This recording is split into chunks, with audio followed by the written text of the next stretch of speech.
Hi guys, welcome to my YouTube channel. Guys, आज मैं बताने वाला हूँ भारत के सभी पेंशनधारियों के लिए खुशखबरी आ रही है। अब मिलेंगे वृद्धा पेंशन 4500, विधवा पेंशन 6000 और विकलांग पेंशन 10,000। तो मैं आपको फुल अपडेट देने वाला हूँ। आप लास्ट तक वीडियो में बने रहिए। अगर वीडियो में नए हैं तो वीडियो को लाइक और सब्सक्राइब कर लीजिएगा और बेल आइकन को दबाएं ताकि ऐसी नोटिफिकेशन आपको मिलती रहे। तो चलिए स्टार्ट करते हैं। पहले वीडियो क्या रहे आप यहाँ देख सकते हैं। यहाँ पर आप लोग देख सकते हैं, बताया जा रहा है वृद्धा व्यवस्था पेंशन आपको 3000 से बढ़ाकर 4500 प्रति माह मिलने वाली है। विधवा पेंशन 2500 से बढ़ाकर 6000 प्रति माह मिलने वाली है। दिव्यांग पेंशन गंभीर रूप से दिव्यांग व्यक्तियों के लिए 10,000 प्रति माह मिलने वाली है। आप लोग यहाँ देख सकते हैं कि आपको 10,000 तक मिलने वाली है पेंशन, जो दिव्यांग भाई लोग हैं। तो आप लोगों को कोई रोना धोना नहीं करना है। आपको ये अप्लाई फॉर्म करना है। 15 तारीख से अप्लाई शुरू हो गया है इस फॉर्म का, 15 अप्रैल से। तो आप लोग इस फॉर्म को अप्लाई करके इसका लाभ उठा सकते हैं। आगे देखिए अगली वीडियो क्या रही है। यहाँ पर देखिए बताया गया है योजना का विवरण और जानकारी। देखिए लागू तिथि तो 1 ही अप्रैल से है, लेकिन अप्लाई फॉर्म 15 तारीख से शुरू हुआ है। लागू तो 1 ही तारीख से हो गया है। लाभार्थी केंद्रीय सरकारी कर्मचारी, मतलब जो केंद्र से कर्मचारी वो भी, और जो वृद्धा विधवा दिव्यांग है वो लोग भी इस फॉर्म का लाभ उठा सकते हैं। जो कर्मचारी हैं उनके लिए ये है। कहे मासिक न्यूनतम पेंशन राशि 10,000 तक आपको मिलने वाली है। आप लोग यहाँ देख सकते हैं। आगे देखिए अगली वीडियो क्या रही है। यहाँ पे देखिए बताया गया है कर्मचारी योगदान मूल वेतन और महंगाई भत्ते का 10%। आप लोग यहाँ देख लीजिए, जो मूल वेतन मिलने वाला है उनको। और यहाँ सरकार का योगदान रहेगा मूल वेतन और महंगाई के भत्ते का 18.5% रहेगा। यहाँ पर देख लीजिए आप लोग को। आगे देखिए अगली वीडियो क्या रही है। यहाँ पे देखिए बताया गया है यूपीएस के मुख्य बिंदु क्या होने चाहिए। कर्मचारी जिनकी सेवा अवधि 25 वर्ष या अधिक है, उन्हें उनकी अंतिम 12 महीनों की औसत वेतन का 50% पेंशन के रूप में मिलेगा। दूसरे पॉइंट में सेवा अवधि 10 से 25 वर्षों के बीच होने पर प्रो राटा आधार पर पेंशन दी जाएगी। तीसरे पॉइंट में परिवार को कर्मचारी की मृत्यु के बाद उनकी पेंशन 60% मिलेगा। देखिए जब मृत्यु है तो उसको 60% ही मिलता है। आगे देखिए अगली वीडियो क्या आ रही है। यहाँ पर देखिए बताया गया है ईपीएस पेंशनर अब किसी भी बैंक खाता से अपनी पेंशन प्राप्त कर सकते हैं। जैसे सेंट्रलाइज्ड पेंशन पेमेंट सिस्टम, जिसको हम लोग शॉर्ट में सीपीपीएस बोलते हैं, लागू किया गया है, जिससे पीपीओ मतलब ट्रांसफर की आवश्यकता नहीं होगी। यहाँ पे नीचे पॉइंट है भविष्य में आधार बेस्ड पेमेंट सिस्टम, मतलब जिसको हम लोग एपीपीएस बोलते हैं, भी शुरू किया जाएगा।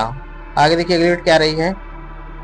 यहाँ पर कुछ महत्वपूर्ण बातें आप लोग जान जाइए।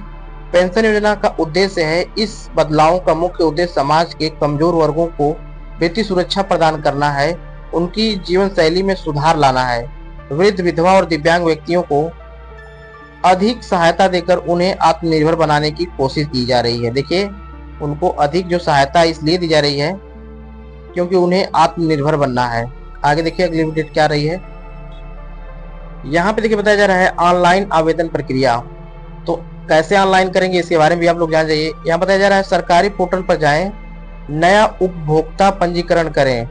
तीसरे पॉइंट में आवश्यक जानकारी भरें और चौथे पॉइंट में दस्तावेज अपलोड करें।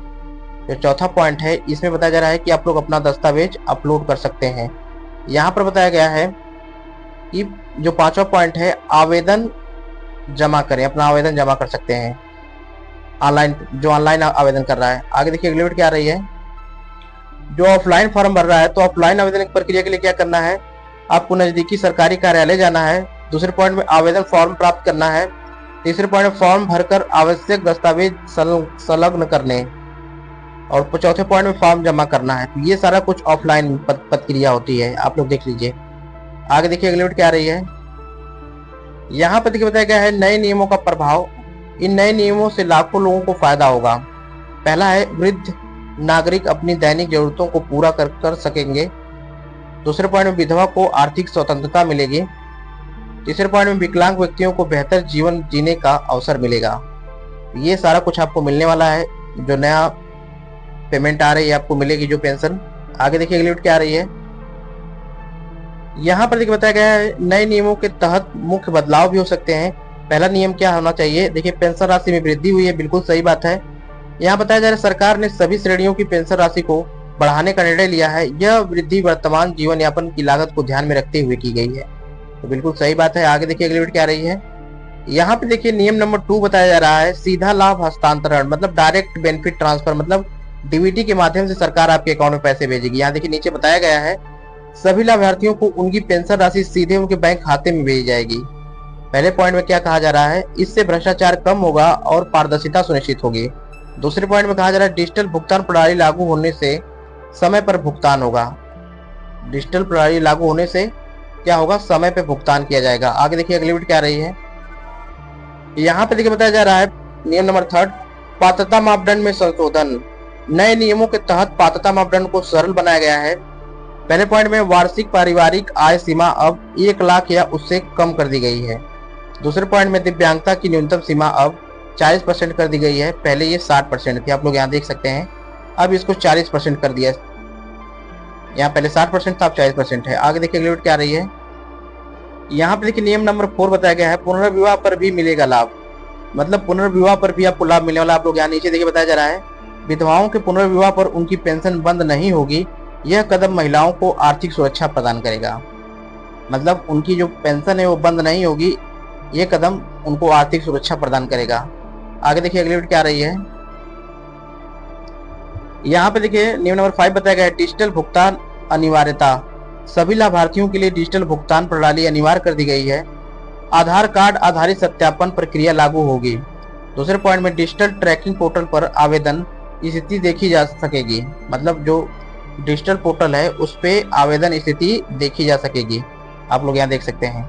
आगे देखिए अगली वीडियो क्या रही है, यहाँ पे देखिए बताया गया है कि वृद्धा पेंशन योजना के बारे में। वृद्धा पेंशन के लिए पात्रता क्या होनी चाहिए, देखिए आयु के बारे में बताया गया है। वृद्धा पेंशन के लिए आयु 60 वर्ष या उससे अधिक होनी चाहिए। आयु सीमा बताया गया है। दूसरे पॉइंट में वार्षिक आय 1 लाख से कम होनी चाहिए। तीसरे पॉइंट में पेंशन राशि के बारे में बताया गया है कि वृद्धा पेंशन में वृद्धि की गई है जिससे बुजुर्गों को राहत मिलेगी। आगे देखिए अगली वीडियो क्या रही है, यहाँ पे देखिए विधवा पेंशन योजना के बारे में बताया गया है। विधवा पेंशन के लिए पात्रता क्या होनी चाहिए। पहले पॉइंट में आयु के बारे में बताया है कि विधवा पेंशन के लिए आयु 18 वर्ष या अधिक होनी चाहिए। दूसरे पॉइंट में आयु सीमा वार्षिक आय 1 लाख से कम होनी चाहिए। और तीसरे पॉइंट बताया गया पेंशन राशि के बारे में, विधवा महिलाओं के लिए मासिक पेंशन राशि 3000 से बढ़ाकर 6000 कर दी गई है। आप लोग यहाँ देख सकते हैं, पहले 3000 थी, अब 6000 कर दी गई है। आगे देखिए अगली वीडियो क्या आ रही है, यहाँ पे देखिए विकलांग पेंशन योजना के बारे में बताया गया है। विकलांग पेंशन के लिए पात्रता क्या होनी चाहिए, तो यहाँ देखिए पहले पॉइंट बताया गया है आयु के बारे में। विकलांग पेंशन के लिए आयु 18 वर्ष या अधिक होनी चाहिए। दूसरे पॉइंट में दिव्यांगता की न्यूनतम सीमा होनी चाहिए। यहाँ पे देखिए दिव्यांग की न्यूनतम सीमा अब 40% कर दी गई है, पहले 60% थी, ये तो आपको पता ही होगा। आगे देखिए अगली वीडियो क्या रही है, यहाँ पर आप लोग आवश्यक दस्तावेज देख लीजिए क्या क्या आपके पास होना चाहिए। योजना के तहत आवश्यक दस्तावेज निम्नलिखित हैं, जैसे आधार कार्ड हुआ, आय प्रमाण पत्र हुआ, विकलांगता प्रमाण पत्र हुआ, विधवा प्रमाण पत्र हुआ, बैंक पासबुक की कॉपी हुई और पासपोर्ट साइज फोटो हुआ। ये सारा डॉक्यूमेंट आप अगर आपके पास है तो आप इसका लाभ उठा सकते हैं। तो कैसी लगी वीडियो दोस्तों, वीडियो अगर अच्छी लगी हुई तो वीडियो को लाइक और सब्सक्राइब करके जरूर जाइएगा। मिलते हैं नेक्स्ट वीडियो में। जय हिंद, वंदे मातरम।